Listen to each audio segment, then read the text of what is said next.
Okay. So I'd like to welcome everybody to the keynote address for our conference today.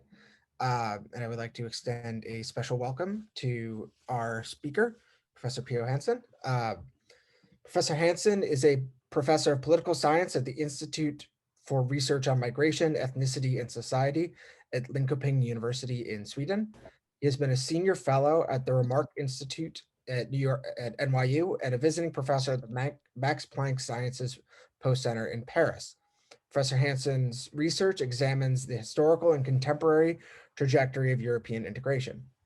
He's written extensively on the questions of migration, citizenship, nationalism, and identity as these relate to the current project and the political economy of European integration.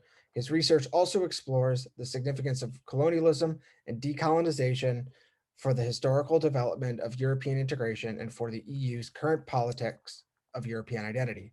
His books include Europeans Only, Essays on Identity Politics in the European Union, Migration, Citizenship, and the European Welfare State, A European Dilemma, authored with Karl Ulrich Scherup and Stephen Castles. Um, the Politics of European Citizenship, Deepening Contradictions in Social Rights and Migration Policy, co-authored with Sandy B. Hager, and Eurafrica, The Untold History of European Integration and Colonialism, co-authored with Stefan Johnson. Professor Hansen's most recent book is being published this spring and is titled A Modern Migration Theory, an Alternative Economic Approach to Failed EU Policy. His work has appeared in journals such as History of the Present, European Political Science, Globalizations, Journal of Common Market Studies, Mediterranean Quarterly, European Societies, European Journal of Social Theory, Interventions, and Journal of Historical Sociology. Today, Professor Hansen will be speaking to us about his book, Eurafrica. Um, I would also like to, before I hand over the floor, uh, welcome Dr. Akasemi Newsom, who's the Associate Director of the Institute for European Studies, who will be moderating the keynote and any questions, and extend a special thank you not only to the Institute for European Studies, but to the German Historical Institute's Pacific Regional Office for co-sponsoring this event. And with that, I will hand off to Professor Hansen. Thanks a lot. I will soon share my screen, but just to really express my gratitude. I mean, it's fantastic opportunity for me to share my research with you. So I'm incredibly grateful for this. I should also say that what I'm presenting today is collective work together with my friend and colleague Stefan Johnson. We have written this book on Eurafrica and a bunch of articles jointly.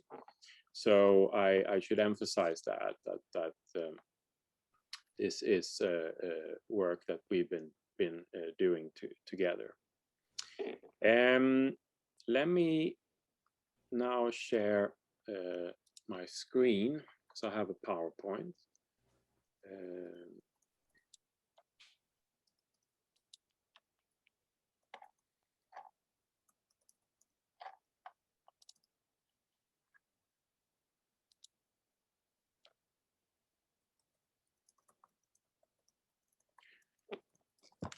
It's working, right? You can see it, yes.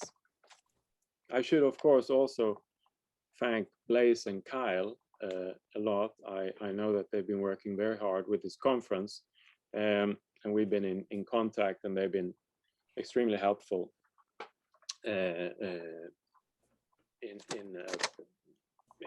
arranging this. So, okay, Eurafrica, the colonial origins of the European Union. This research is mostly dealing with the history of European integration, the history of the European Union. But as you will see, I will also connect to the contemporary scene as I go along. I will do that particularly in the beginning, but also a bit towards the end, because it is important, and this conference deals with memory and so on. So what do we really remember? Do we remember Eurafrica? And the answer to that is, for the most part, no. Very few will remember Eurafrica. I will begin on a methodological note, and that has to do also with my own sort of trajectory in dealing with this topic, how I came to be interested in this. And that will also have something to say about the relationship between the past and present and past. Then I will go, in the next section, I will talk more chronologically about the Eurafrican project, which we date to starting approximately in the interwar period after the First World War. And we conclude our study in the early 60s. So when decolonization is in French and Belgian Africa is taking place.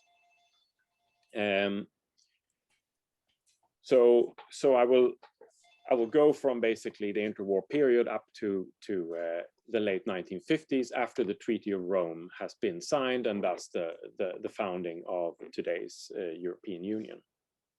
But let me begin with this, because in my studies of the European Union, of European identity, and so on and so forth, the question of Europe is, of course, central. What is Europe? Where is Europe? How is it defined culturally, geographically, and so on? When I did my PhD back in the 90s, my PhD was mostly on the contemporary sort of identity politics from Brussels, to sort of try to create European identity for the European Union, and to have people in Europe identify with this project, identify as Europeans. But when I did that, I started to note some peculiar things that I did not see in the literature. And what I noticed was all these small, yet very significant remnants of European colonialism lingering in the world, not the least in the oceans. And I started to realize that most of these places actually were connected to the European Union, not only to the so-called motherlands or the colonial former colonial masters and so on. So there was a relationship to Europe. And of course, this island called Europa, which is located between Mozambique and Madagascar, still belongs to France, and it's called Europa Island. It's uninhabited, and I think it contains a landing strip for airplanes. So, like many of these small islands that are still held as possessions by European powers, it probably functions in some military strategic way. But it is interesting because Europa Island then belongs to the EU. And it's not alone. And more significantly, French Guiana also belongs to the EU today. So the European Union currently has a land border with Brazil and Suriname. And this is where the European Space Project launches its rockets from French Guiana. And French Guiana has been part of the EU since the beginning in the 1950s, because it's been an integral part of France as a département of France. Closer to the continental Europe, we have Ceuta and Melilla.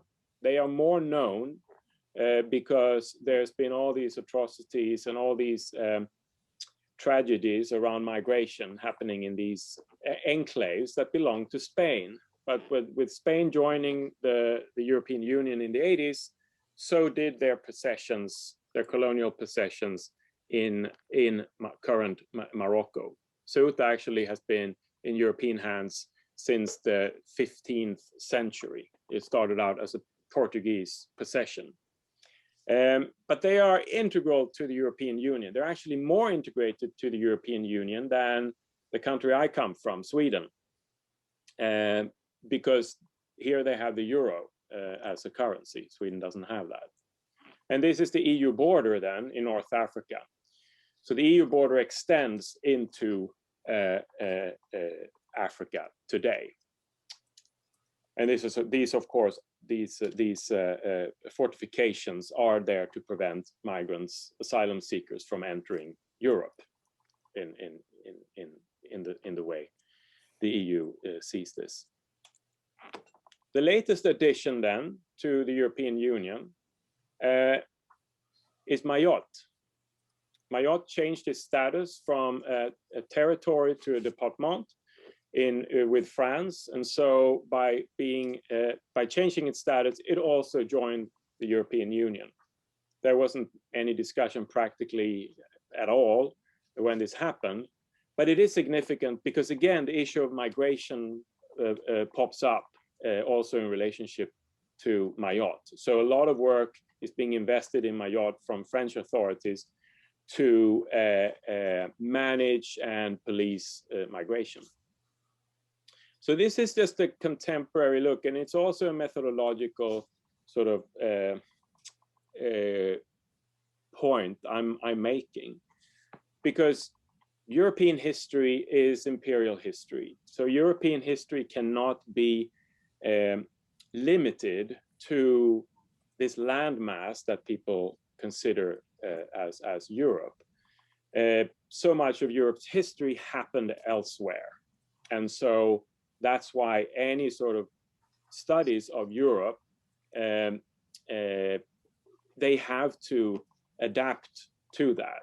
Unfortunately, that's not where a lot of European studies stand today. But I think that more and more they are doing it with this realization how Europe links out globally and how this relates to colonialism.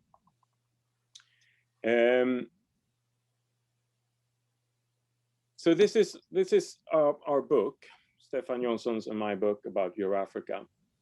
And again, it traces the career from approximately 1918 to 1960. And I will begin on that soon. I just wanted to give a few glimpses again from the contemporary debate. This is NicolasSarkozy when he was just after he was inaugurated as president of France in 2007. His first visit abroad went to a series of African countries, and he made these statements where he reiterated Eurafrica. The interesting thing was that there was quite a lot of press on this, but none of the press reports that I've seen understood what Eurafrica meant, what it referred to. Instead, they talked about other things. So, but Sarkozy, I'm sure he knew what he was talking about, and that his reference had a reference in history as well. But the quote is also interesting because it could have been a quote from 1925 or 1955 or 1957. It speaks in that language of viewing Europe and Africa as destined to be together. More recently, in 2018, The Economist, the British weekly, they had a headline where they said the rebirth of Eurafrica. And they talked a bit on migration and so on, but then their reference to Eurafrica was limited to very old sort of relationships, the Roman, Carthaginian, Moorish, and Venetian empires. And they hence failed to mention the most recent Eurafrica experiment, namely the one that was born in 1957. So yet another reference to Eurafrica that doesn't really know the real Eurafrica or the major sort of Eurafrican project and the most recent one. So this is just to show how Eurafrica plays out today. The interesting thing then is that this is the European Union in 1957. And the pink on the map, that refers to Eurafrica. So all these territories were associated with the 6 founding members of the European Union, or the EEC as it was called then. So the EEC, they associated all these colonies to the European project. And it was formalized, it was in law and all the rest. And of course, constituencies in the colonies had no say whatsoever. They were colonial subjects. And so these were decisions taken by through negotiations between the 6 founding members. And here you can also see that French Guiana is part of it. What you also see is Algeria, which has a slightly different color. And that is to signal that Algeria was actually not associated to the European Union. It was integral to the European Union for the same reason French Guiana was integral, meaning Algeria was the Algerian departments were part of France in similar ways that all the rest of the metropolitan departments were. And so France managed, and there was a lot of support for bringing in Algeria fully, so to speak, into also territorially fully into the European Union in 1957. In 1956, huge oil deposits and gas deposits were found in Algeria. And so given all the oil crisis around the Suez crisis in 56, there was widespread support for including Algeria in a full way so that Europe could become, as they said, energy independent, meaning independent from the Middle East. But this is Eurafrica that we have before us here. The pink and then the more the little starker color for Algeria and French Guiana. And as you see, Italian Somaliland is also part of it. Belgian Congo, Rwanda and Urundi, New Guinea, that was a colony of the Netherlands, was also included into this association. So this is just, and the association was, of course, it had a lot to do with trade and aid, tariffs, customs, and so on. And economically too, of course, the main reason was raw materials. Europe wanted to become less dependent on the dollar area, and Europe was also lacking in dollars, and so wanted to access and to develop the raw materials that it found in the African colonies for export purposes. And also politically, as I will come back to, the political reason for doing this was, of course, extremely strong. France was not ready to give up on its empire at the time. And there was also a political gesture in this towards not only the Soviet Union, but also the US, of trying to create a third space in the geopolitical struggle of the world at the time. So in 1957, this was one headline, first step towards Eurafrique, the headline in Le Monde from the 21st of February, the date when the deal around the colonies, when the Eurafrican deal was basically sealed between the 6 members. If we then go back to the contemporary and we look at the political outlook from the EU itself, from Brussels, there is a coincidence with 57 that works very well for Brussels. Brussels doesn't really deal much with the history of colonialism at all. But when it does, it often uses it in this way to imply that the European project, the European Union, is really truly post-colonial enterprise. And then it has this coincidence with Ghana's or Gold Coast's independence in 1957, which happened just within weeks of the signing of the Treaty of Rome, also in 57. So that coincidence we have before us here at this statement made in 2007 to commemorate and celebrate the 50th anniversary of the birth of European integration and the 50th anniversary of the beginning of independence of Africa. So this makes it appear as if the birth of European integration walked hand in hand with decolonization in Africa, and that the founding of the EU somehow even facilitated decolonization. And this is also a common scholarly view on this development, that somehow the EU formed because it had let go of their empires. And that it also helped to push decolonization in the 1950s. Nothing could be further from the truth. It was actually the exact opposite. The European Union was formed in large part to preserve colonial empires, not first and foremost the French Empire in Africa. That was so much of the French purpose. And African leaders, of course, saw this. So this is Kwame Nkrumah addressing the Ghana National Assembly. Ghana was, of course, a British colony, but Nkrumah's project was very Pan-African oriented.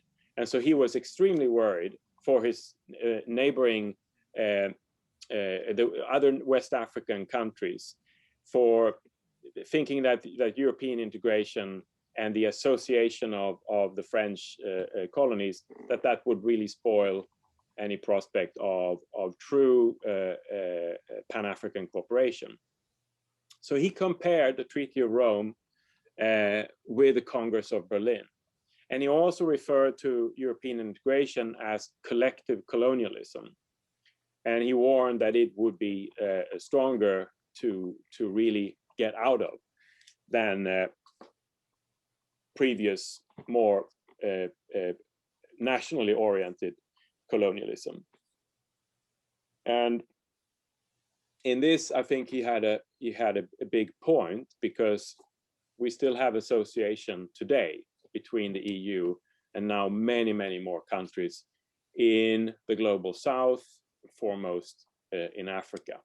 And there's an ongoing debate all the time about the merits and problems with this association regime, not the least when it comes to trade and food production and so on in Africa. The contemporary scholarly view, as I said, if it mentions the relationship between European integration in the 50s and colonialism, it can often look like this. So this is Norman Davies in his magnum opus, Europe: A History, where he simply says that decolonization was necessary for the EU to come into existence, when in fact it was the other way around. Here is another outlook from a scholar, Andrew Moravcsik, who is a specialist on EU history. And he goes as far as saying that colonial considerations declined quickly in the 50s and 60s, when really this is the height of colonial considerations as far as Europe goes. And he's also claiming that the European community or the European Union emerged after, not before, the resolution of major geopolitical issues, which is also a very, very strange notion, not least given the Algerian War. And for the New York Times, it was certainly not a time where geopolitics didn't matter. So the New York Times, they wrote a lot about Eurafrica and a lot about the negotiations around the colonies and the 6 founding members. And here it's a very good sort of depiction of what the stakes were, the different sort of coalitions, geopolitical coalitions around the world. And he's quoting here a French high-ranking official.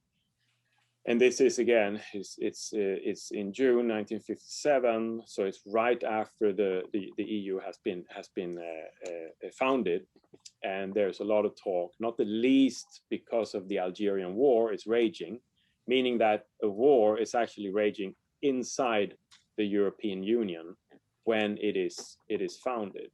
I mean, 70% of the territory of the first EU was located in Africa, in Algeria.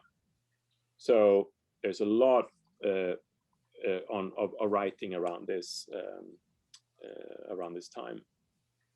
But let me then begin from the end of the First World War, when these discussions start to emerge around new discussions around colonialism, because as you know, after the First World War, there is serious mobilization in many colonies, organizations to start to question and start to resist colonialism, such as in Algeria, Vietnam, and many other places. And then that also gives rise to a new debate in Europe on colonialism, because the leaders in Europe, they realized that the First World War had everything to do with an imperial struggle. And so how would they continue after this war? And just to simplify, 3 sort of lines of development in the interwar period. One which would basically be about continuing confrontation, the continuation of power politics and antagonistic alliances within Europe, which then would mean the ramifications would be similar as before the First World War, with imperial sort of rivalries. But then there was another more internationalist, as it was called, where European cooperation was key, and also with the League of Nations, international law, and so on. And then, of course, there was a debate, and also a big debate in scholarship, within geopolitics, of course, and where there's a lot of agreement about the benefits of big units. So empires and pan-regions are high on the agenda, not least with the Soviet Union forming, and also Europeans looking at the US as this, with envy, at this huge sort of imperial unit that now had flexed its muscles on the international stage and in Europe itself. So amongst the internationalists, we had then the Pan-European Movement, which was a sort of motley crew of different people, intellectuals, scholars, authors, Albert Einstein, Selma Lagerlöf from Sweden, and then high-ranking politicians in many countries in Europe. And it was founded by Richard Coudenhove-Kalergi, and he started to write intensely on this, and he managed to garner a lot of support from within all these different circles. The part of Pan-Europe that has scholars have attended to is mostly reflected in this quote as an inter-European sort of continental thing, trying to broker peace, a long-lasting peace between Germany and France, and that Europe would be the sort of solution to that. But this is just one little aspect of the story. The big picture for the Pan-European movement and for Kalergi was Eurafrica. he claimed that Europe could not unite and could not come to terms inside Europe.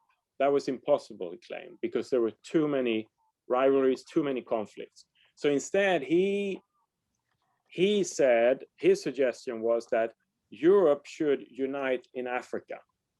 Europe should realize that Africa was theirs and that Africa would be the key to Europe's sort of comeback on the world stage, and really the savior for Europe in the geopolitical struggle. So that's why he makes these claims about Africa being really the huge sort of reservoir for Europe's continuation as a main player between what was now the US and the Soviet Union, a rising Japan, and so on.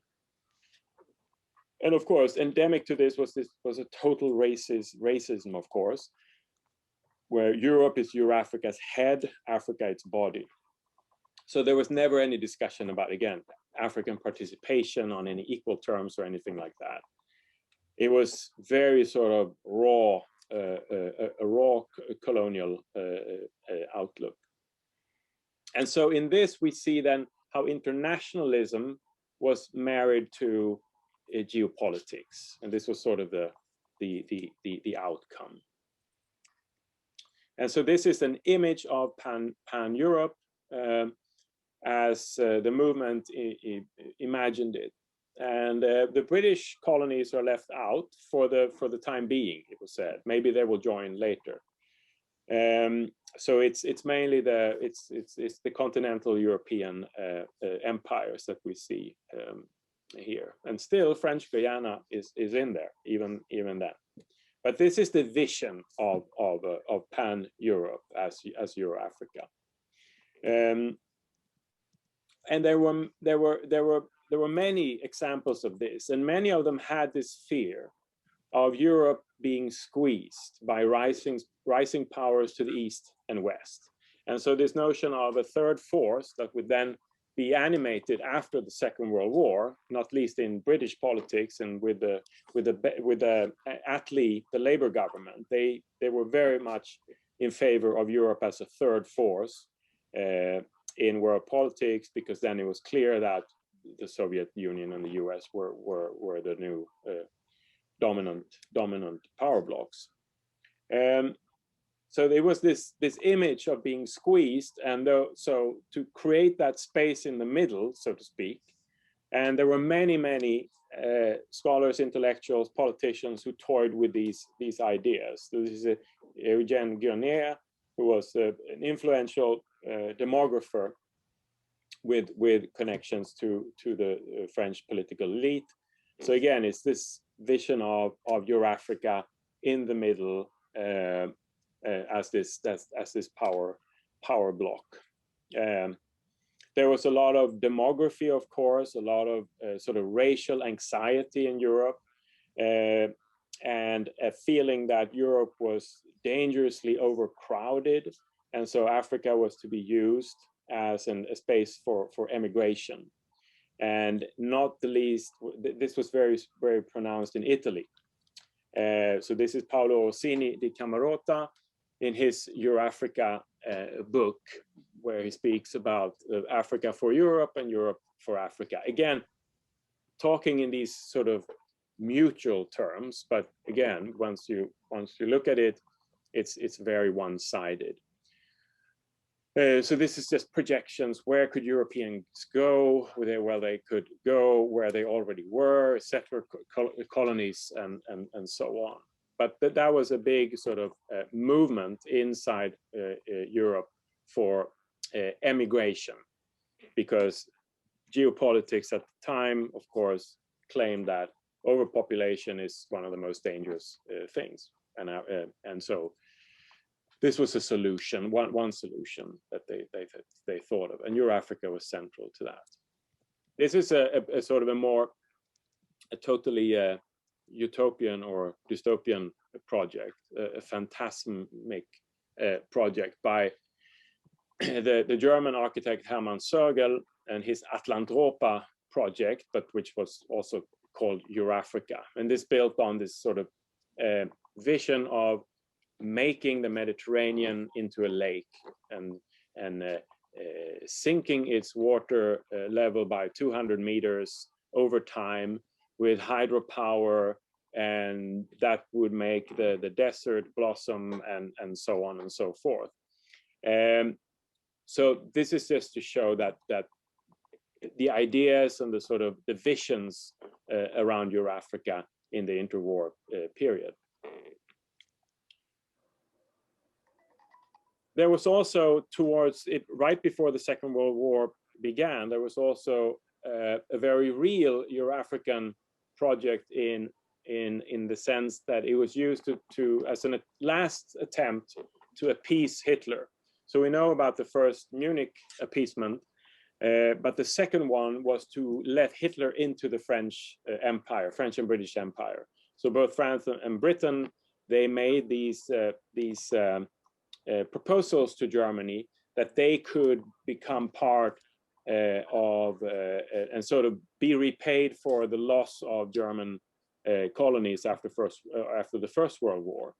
And so there were these diplomatic attempts right before the war broke out, but they would not come to anything. And so another war, including the whole world, and of course engaging the not least France and the British empires in a major and extremely destructive way.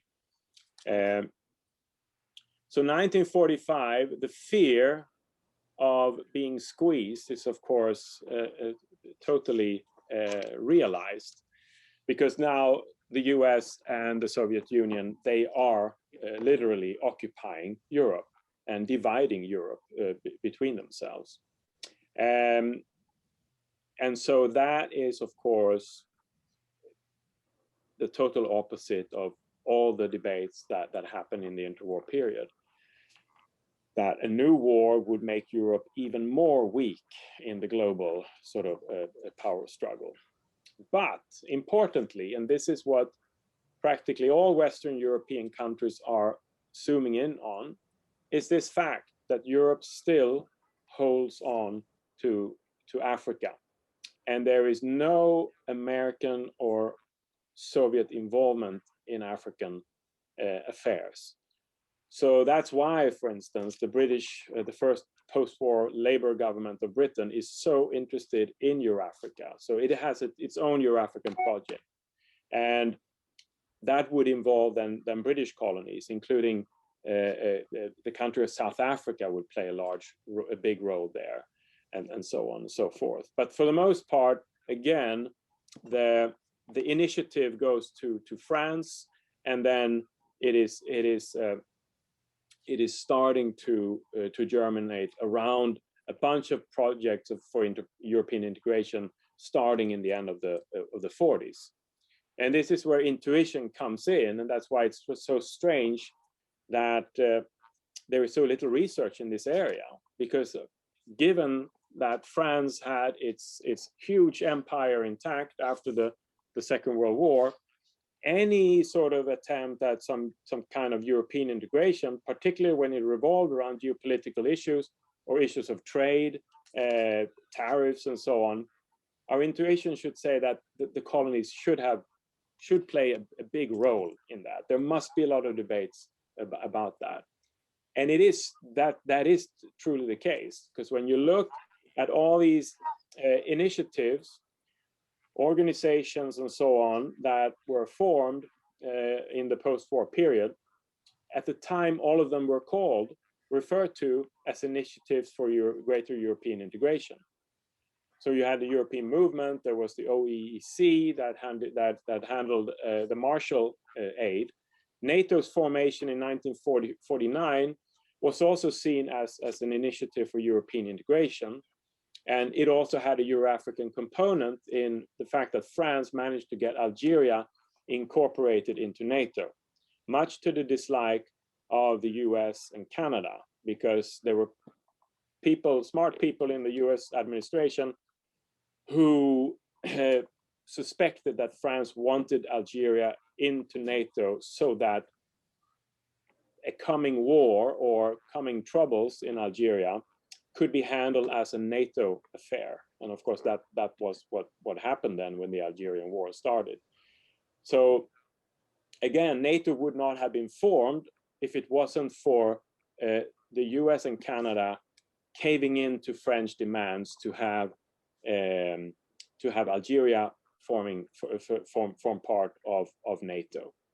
Council of Europe also had a huge sort of effort in it to engage non-colonial powers in Western Europe, such as Sweden, to help rebuild empires and help with the extraction and exploitation of natural resources in particular the African colonies. European Coal and Steel Community had a special clause around Africa, and so did the Defense Community, which never happened, and a European Political Community never happened either. But then, of course, the big sort of realization of Eurafrica that took place in the EEC when the European Union was founded in 57. So just to give some illustration from the European movement was that this again a big sort of movement of different movements for European integration, where federalists had a strong voice. And again, in all these documents that you can read about it, colonialism and particularly Africa had played a central role. Even statements like this that Europe would be viable only if the links which united it to colonies could be maintained. The European Coal and Steel Community, of course, had this. I will come back to that. The clause where it talks about Africa as sort of a common European project.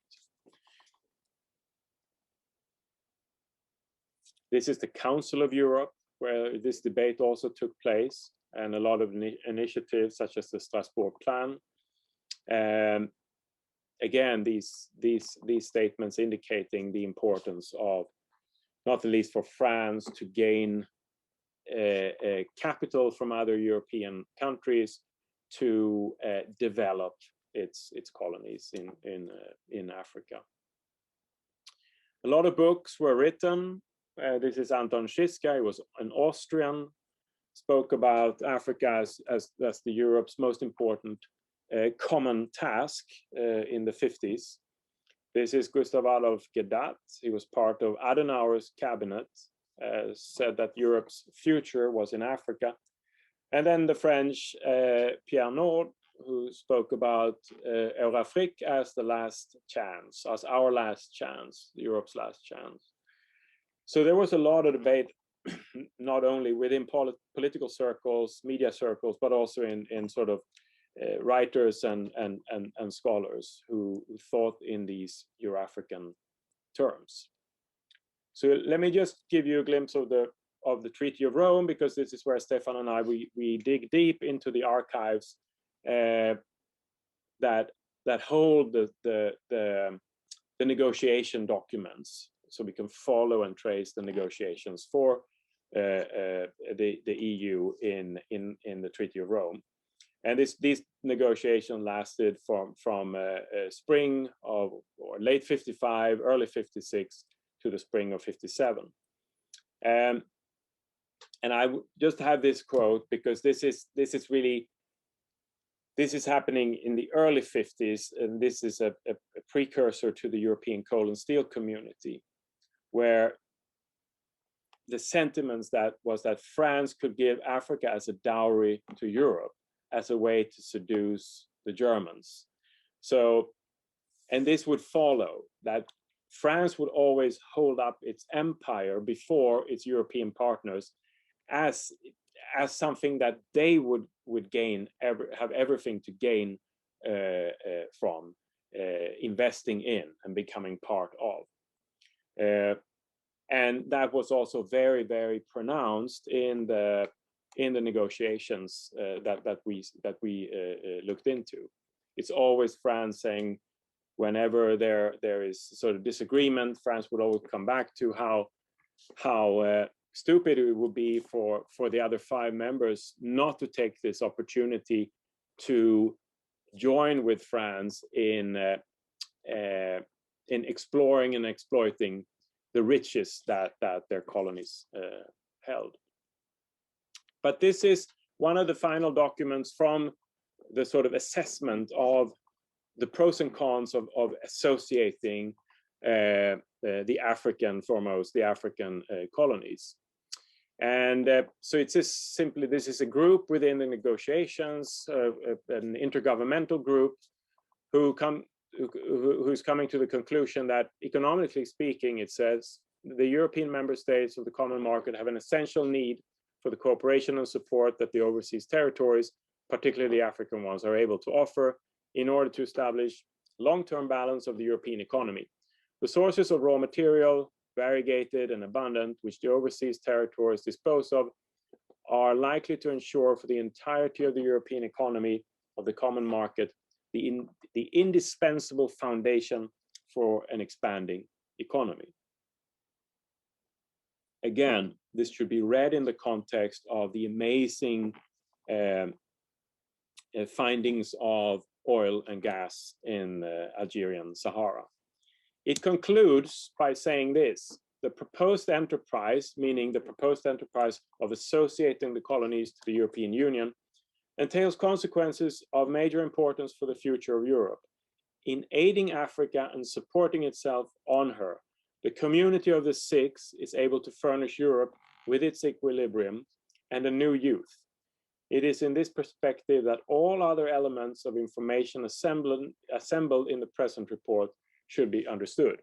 And I have this here to give you the sense of a connection with the interwar, more sort of utopian plans around this project. But here is the connection that follows all along. This fake sort of mutuality of the project, but also an interesting sort of the interesting notion that Europe, almost in these documents, it sounded as if Europe was more relying on Africa than Africa would be on Europe.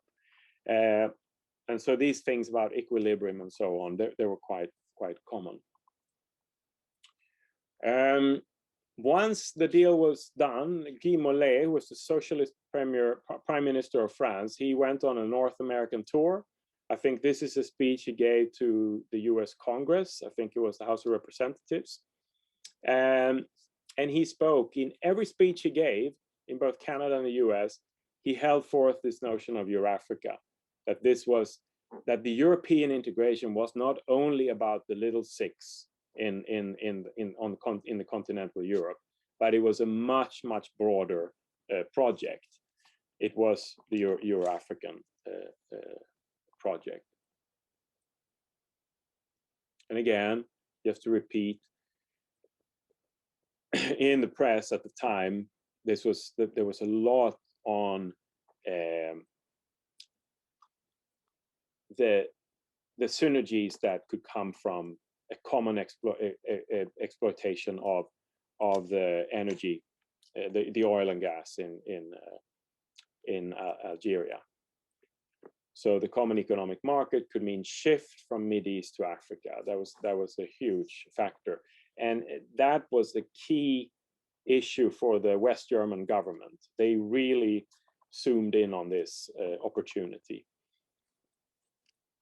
And that is precisely why the day after the signing of the Treaty of Rome on 25th of March in 1957, the day after, Germans go to Africa.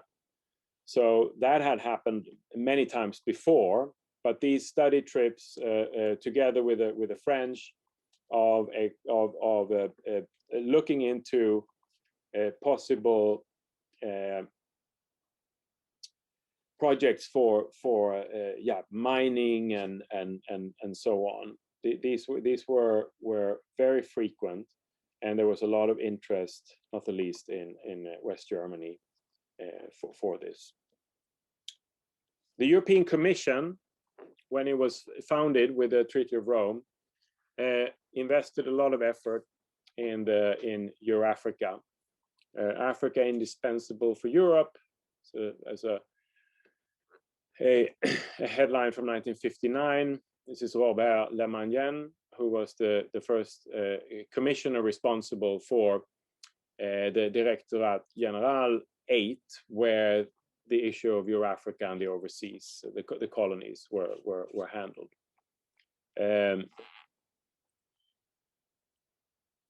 Let me now, in conclusion, just say something about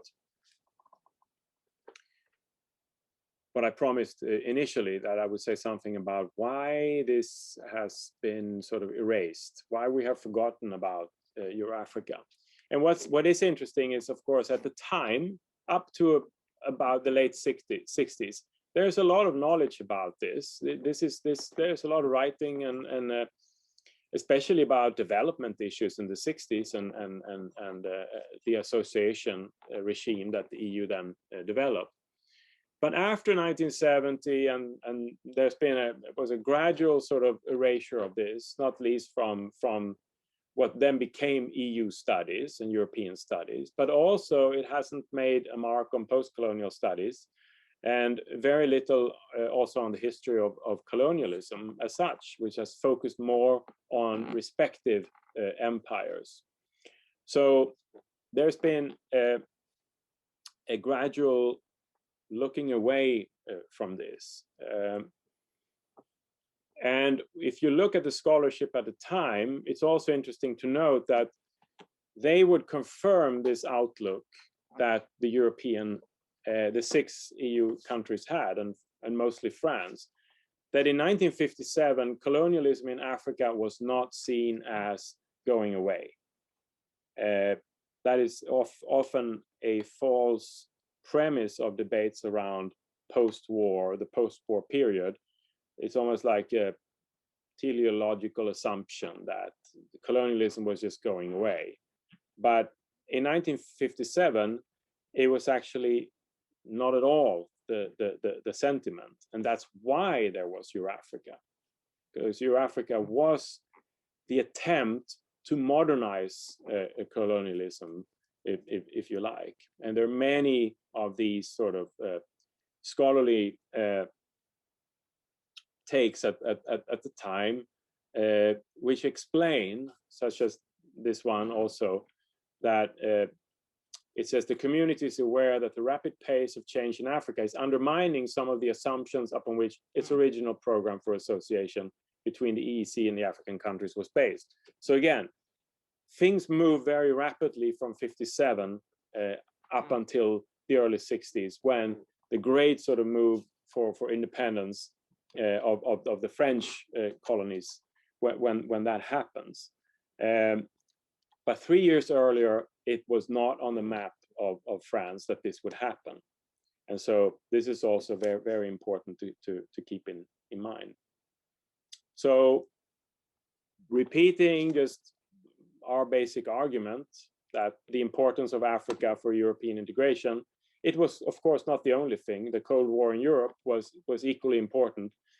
But there is no way we can understand European integration in the 50s without also understanding the role of colonialism, because Africa was one of the biggest stakes in the Treaty of Rome negotiations. It was a ultimatum from the French that if Eurafrica didn't happen, European integration wouldn't happen. And so there's all of this around the existential question of European integration in the 50s. Eurafrica was an enabler, and Eurafrica also constrained, like I just mentioned with Pan-Africanism and so on. It constrained a lot of those attempts at African cooperation by continuing to tie former colonies also after decolonization had happened, to continue to tie African countries in economic relationships to Europe. And this then we then work against this myth of EU history and the standard scholarship that sees European integration as a new beginning for Europe, unrelated to its old imperial and colonial histories. Maybe this I can wait with this. You can ask me about, for instance, the Vanishing Mediator, because that's quite fun. Might be interesting. I have a short encore just to emphasize, I think, that it goes very well with the theme of the conference around memory, because the Schumann Declaration I already mentioned about its Africa clause, but the Schumann Declaration is, of course, profoundly important in Europe today, because it speaks of the peace and reconciliation, and that Schumann spoke of world peace and so on, and that today we have the 9th of May is Europe Day, so it's a sort of a holiday in the European Union. The interesting thing first to note is that Robert Schuman was no peace angel. He managed the horrendously bloody Indochina War for France most of the time. He also had a quite nasty history from the interwar period, when he was one of the prime advocates for driving out Jewish refugees from Nazi Germany. He also he had these law proposals where he wanted to strip Jews of their French citizenship and drive them out. So he was very much part of the sort of pre-Vichy anti-Semitism. So that's Robert Schuman, and those things haven't caught up to him yet. So Robert Schuman is still held as this saint, basically, for the European project. But the interesting thing is that he also said this, as I showed. There was this Africa clause in the Schuman Declaration. Now it's interesting because I once ordered from the European Parliament an unofficial translation of the Schuman Declaration, and also the memoirs of Robert Schuman for Europe, pour l'Europe, and I just wanted to read it, and I wanted to have it has in the end, it has the Schuman Declaration appended to it. So I wanted to read the translations. The interesting thing is when I read then, the Schuman Declaration is like 3 pages or 2.5 pages, very short declaration. But when I looked in this translation from the European Parliament, I saw that they had lifted this clause where it speaks about Africa, and that this was the common sort of purpose of European integration. That was taken out for some reason that I don't know. But then after that, I started to realize that a lot of Schuman declarations are actually this fake, false version, the cleaned version, if you like.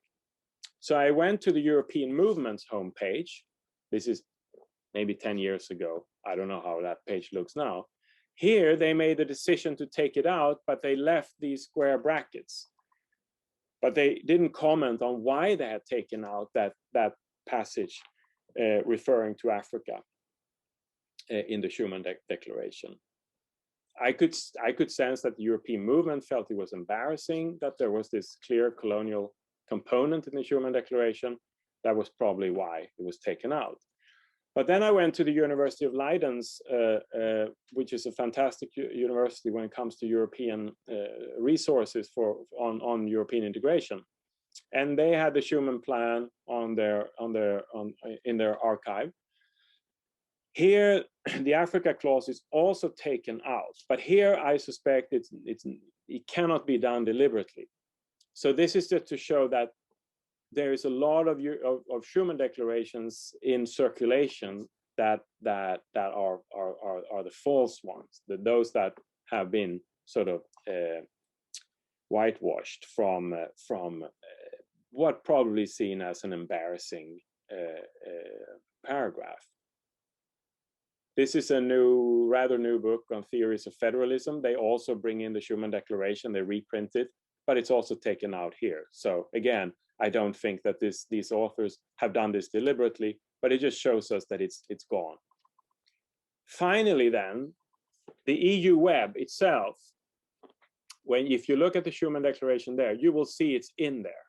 It's a correct document that the EU has on its web. But I remember looking at it earlier, and then it wasn't there. So it had been added. And so when Stefan and I presented our book at the University of Oxford, we mentioned this, and I said, I don't know how it got back, how the document was corrected. I don't know how that happened, but it has been corrected. But then there was a person in the audience who stood up and said, it was me, it was I who corrected this. And that was Anne Deaton, who is a fantastic historian of post-war Britain, who's written a lot on the British Eurafrica project. And she said that she had simply called or written the European Commission, sending them the correct Schumann Declaration and telling them to put the correct one up on its web. And so that was done. And that is sort of, yeah, it's sort of putting memory back against this amnesia that we have around these issues. So this is just to illustrate that this can be quite deliberate too, that this is the thing about colonialism and European integration, it's very sensitive. We know it's sensitive for individual member states, such as France, but at least we know about French imperialism, but we know hardly anything about colonialism and an empire from the perspective of Europe as a political subject or a political project in the EU shape. And I think that's what we want to contribute to as well. Sorry, now I've spoken 55 minutes, so I end there. Thank you so much, Peo, for a fascinating and stimulating presentation. As the moderator, I'm going to take the prerogative of asking the first question, but then I will take questions from all of you in the audience. Please do post your questions in the chat, and I will give them to Peo. So for the first question, I have to say with your presentation, I was just stunned as a political scientist myself, the real near synonymity of the EU with peace, with it being a normative order that defends democracy and human rights was just so jarring compared to the historical narrative that you presented with us with the biography of Robert Schuman, for example. And I'm wondering if you could say a bit more about the role of non-quote unquote colonial powers, such as the Scandinavian countries and Germany, which was part of the original, West Germany was part of the original six, when it came to the realization of Eurafrica? It's a very good question. Should I answer now? Yeah, thank you. Just to say something, I can say something what I know about Sweden's relationship, because Sweden didn't join the European Union until 1994 or 95. And the Social Democrats in Sweden and also the Liberals, there was sort of a consensus in Sweden that didn't feel quite European, at least not in the continental version. And there was a very skeptical outlook on the continuation of colonialism too. So Sweden was the first Western country to actually criticize France's war in Algeria.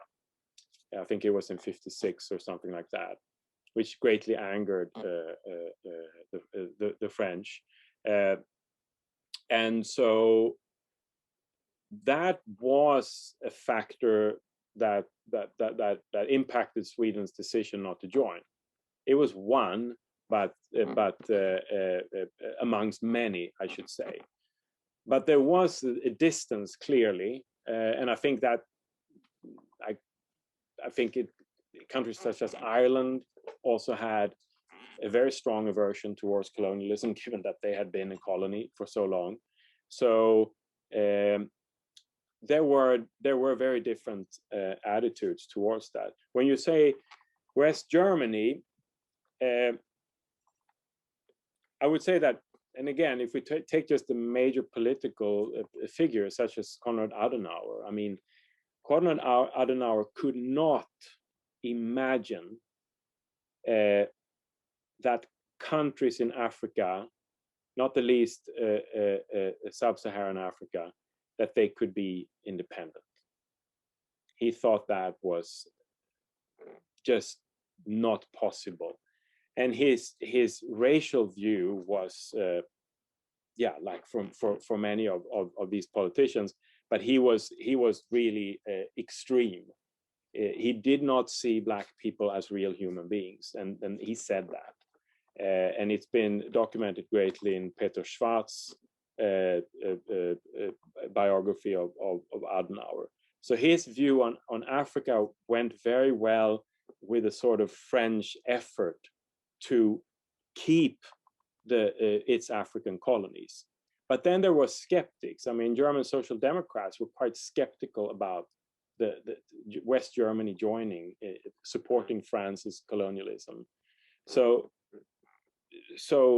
there was a conflict, definitely. But I think Adenauer's decision during the Suez Crisis to go to Paris and support the French government when Britain left the Suez Crisis, because the US and Soviet moved in and stopped it. And Adenauer told Guy Mollet that Europe, now that you've seen that we can't trust the Americans, we can't trust the Brits, it's up to us to preserve the European spirit.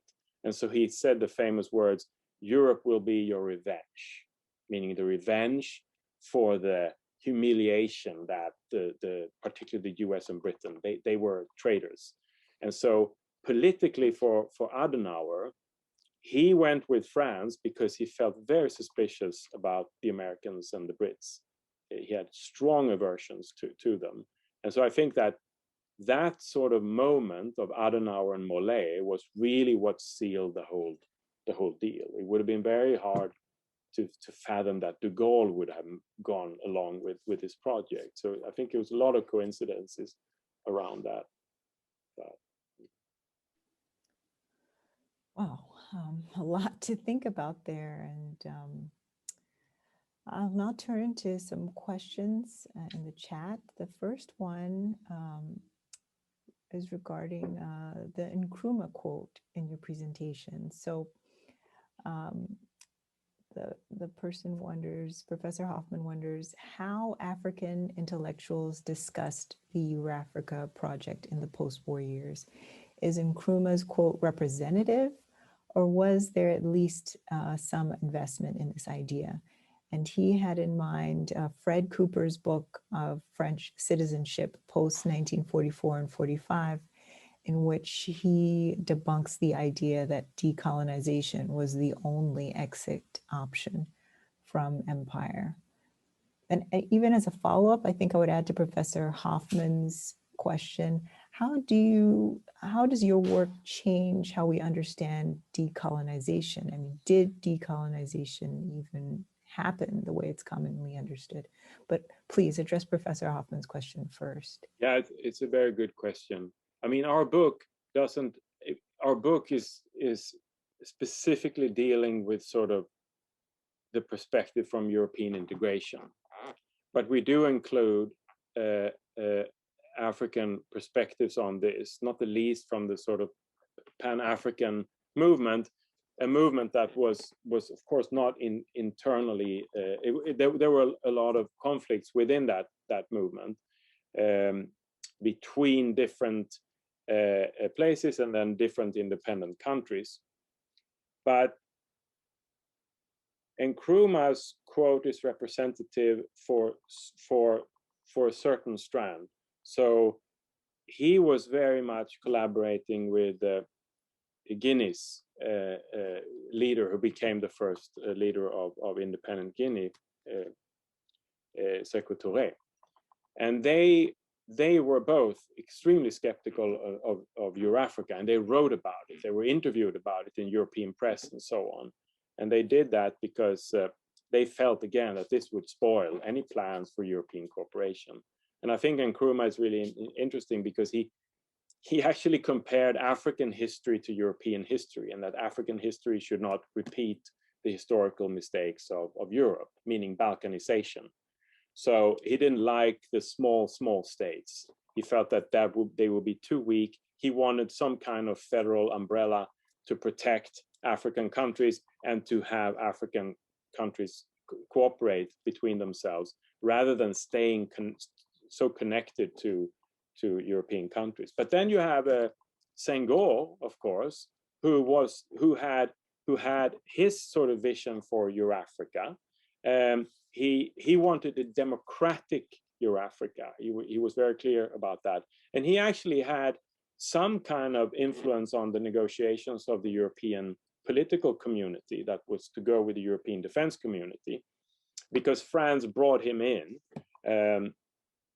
And he was saying that there is no Eurafrica unless it is democratic. So it has to be a completely rethinking the relationship between Africa and Europe. And of course, from an anti-colonial stance. And then there is Félix Boigny from Ivory Coast. He supported Eurafrica, but he supported it in the French sense. So again, he was the only Black representative who spoke in the during the negotiations for the Treaty of Rome, and France. He spoke for France, and he spoke against independence. So he was another voice that was very, very important at the time. And you had a question about decolonization. Yeah. How do your work changes how we understand what that means? I mean, I think what Eurafrica can help us with when it comes to understanding or reconceiving of decolonization is because the question is often, so what happened to Eurafrica? It just disappeared from history. And that is the sense that we have.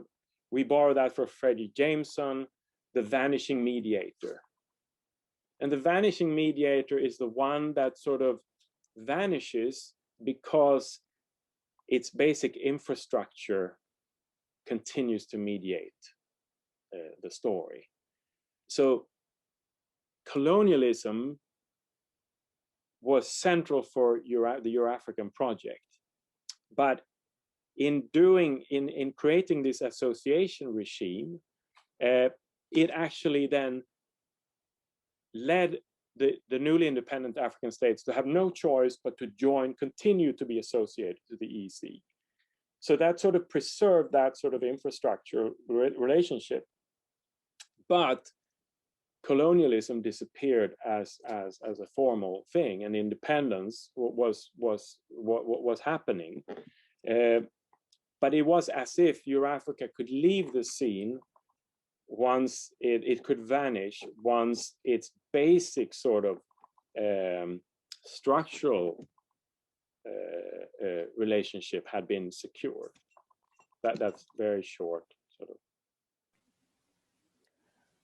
Okay, well, a bunch of questions now in the chat, and I'll collect them, and if you can sort of try and address them all, because we must move on to the final panel of the graduate conference. So I have a question on the voice of African colonial subjects in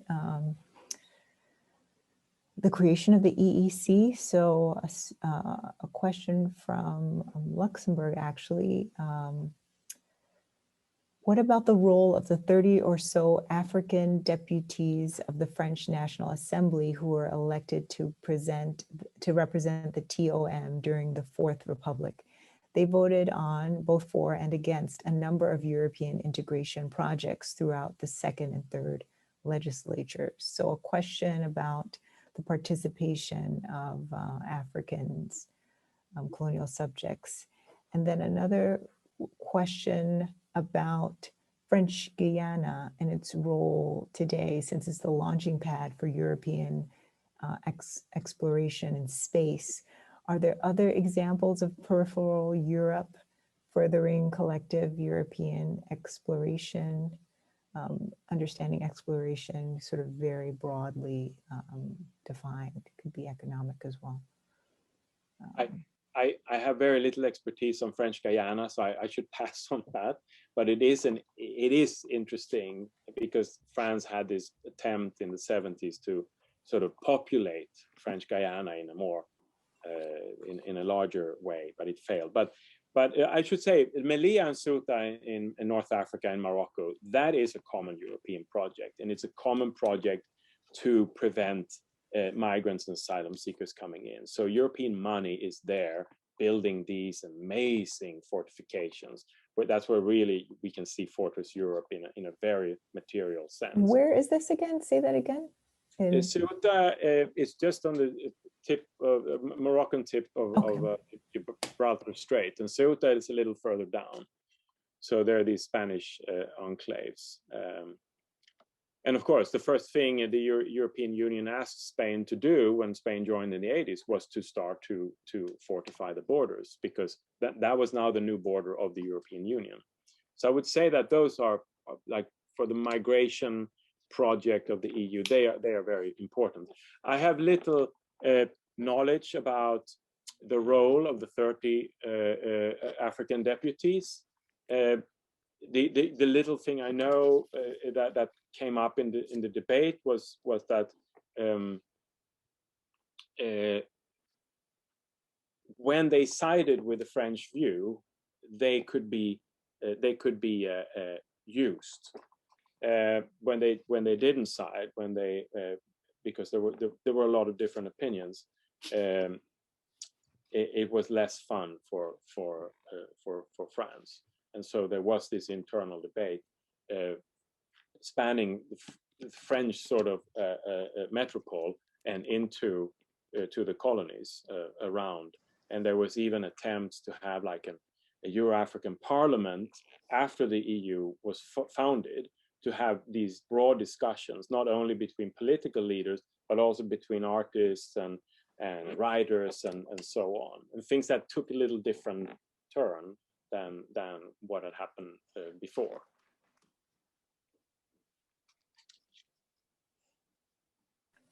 Well, Peo, at this point, I must say thank you to you for really a fascinating talk. And thank you to you, members of our audience, for joining us. And I hope to see many of you at the final panel of the Graduate Student Workshop. Thank you so much, Peo. Thank you. I should say thank you.